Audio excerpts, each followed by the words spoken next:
Mobile ফেলে দিয়ে। হ্যাঁ ঠিক আছে ভাই, একটু জায়গা দিন।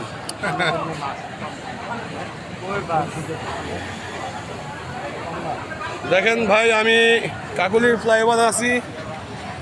কাকুলি ফ্লাইওভারে ছাত্ররা নিচে সব রাস্তা আটকে দিয়েছেন, কেউ যেতে পারছে না। খুবই খারাপ অবস্থা, মানুষ বিপাকে পড়েছেন, খুব হতাশায় আছে মানুষ। ছাত্ররা কিন্তু তাদের অবস্থান থেকে একটু নড়ছে না, তারা কঠোরভাবে অবস্থান নিয়েছেন। এই যে আমি দেখানোর চেষ্টা করছি, দেখুন আমার এই যে ছাত্র অবস্থান নিয়েছেন, এটা হলো কাকুলির পয়েন্ট, এখান থেকে আর যাওয়া যাচ্ছে না। আর যারা মহাখালীর দিকে আসবে, ফকিরাপুরের দিকে আসবে, তারাও যেতে পারছে না। যারা এয়ারপোর্টে যাবে তারাও যেতে পারছে না। ছাত্ররা কিছুতেই তাদের অবস্থান থেকে চলছে না, কাউকে ছাড়ছে না, কোনো গাড়ি যেতে দিচ্ছে না। এই হলো অবস্থা, আমাদের বহুদিন ধরে চলছে এই আন্দোলন। কোনটা যৌক্তিক আসলে কিছুই বোঝা যাচ্ছে না,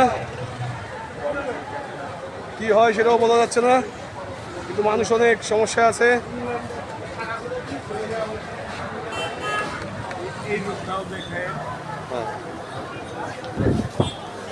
এই যে দেখেন, ঢাকা থেকে যারা আসবে এয়ারপোর্টের দিকে কি একটা সমস্যা, চরম ভোগান্তিতে আছেন মানুষ দেখেন হেঁটে কিভাবে যাচ্ছে।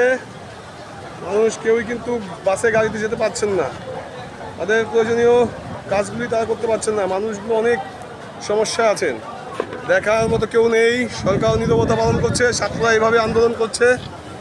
হ্যাঁ, মানুষ বিভাগে আছে, এটার কোনো যুক্তিকতাই নেই।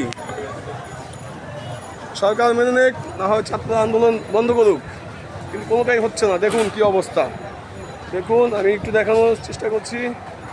এই যে দেখুন, মানুষ হেঁটে হেঁটে ঢাকায় যাচ্ছে। এই যে দেখুন।